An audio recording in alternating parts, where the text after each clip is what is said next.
Hello, my friends, this is Father Remi. Now I'm speaking from a nursery. We have little plants and flowers here where life is being fed, it's being nested and protected. Why? Because today we're celebrating the baptism of the Lord. It's the end of the Christmas season with this mystery of light, with this theophany. Just as in Christmas season, the Son of God is being born in time, has been born in time from the Virgin Mary. In the baptism, we see that He is eternally begotten from the Father. So we see in Christmas baby Jesus being held in the arms of mother, with that mother caresses, with those mother caresses. We see in the baptism the Lord Jesus being embraced by the voice of the Father saying, "You are my beloved Son, eternally begotten, you belong to me." It's like from the birth in time to the begottenness in eternity, and we are in the midst of both. The reason why God became man in time is for us to be rooted into that belonging to the Father for all eternity. That's why it's both mysteries are connected. That's why we end Christmas with the baptism, with this mystery of light. It's an extension of the Epiphany, where we can see the Trinity in the baptism. And we can experience it. We can experience ourselves dwelling in the Trinity. Let's see some symbolisms. First of all, the symbolism of water.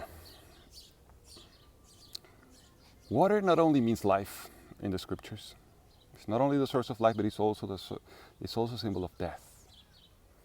It's a space of something that is untamed, something that is not the natural human habitat. The seas, the oceans, the flood of Noah, you remember, is a symbolism of death.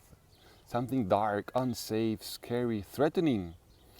And Jesus descends to that area where we don't want to be, where we should not live, but only survive that place of death. He wants to get in for us. He wants to take us out and pull us out from that area of darkness. The symbolism of being fishers of men, pulling people out of that area of darkness into life. It's very beautiful. Second symbol, John the Baptist saw the heavens being torn open. The heavens, this place where God dwells. Torn open means like being ripped up, pulled apart. Something is being conquered. Something is being crushed, shattered. What is it? It's the intermediate zone between God and man. That wall is being crushed. In that intermediate zone lives Satan, Lucifer, the evil spirits.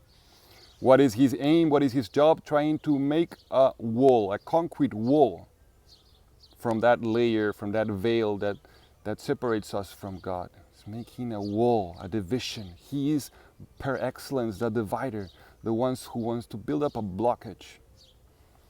How does he build that blockage, that wall in our psyche and in our hearts? With lies. He's the prince of lies. By introducing any kind of lies, like for example saying, God doesn't love you. God's not gonna forgive you. God is tired of you. You are not worthy of God anymore. You're so nasty. Look at your past. How is God gonna forgive you?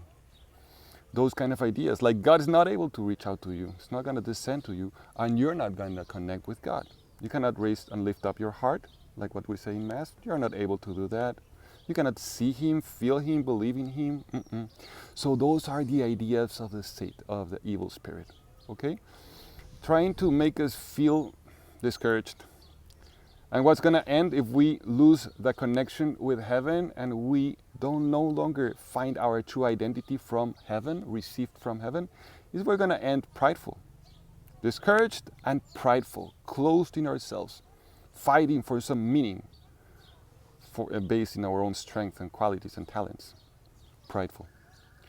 So it's beautiful what happens. A voice, the heavens are being torn open, and a voice comes from heaven saying the truth, not lies, but the truth, to build us up, to build our faith, manifesting our identity. You are my beloved Son, says the Father to Jesus. But He's saying that to you when you were baptized. You, with your unique name, are my beloved son and daughter. And then He says, with you I am well pleased. It's a love declaration. That's the foundation of your existence. That's the source of your life.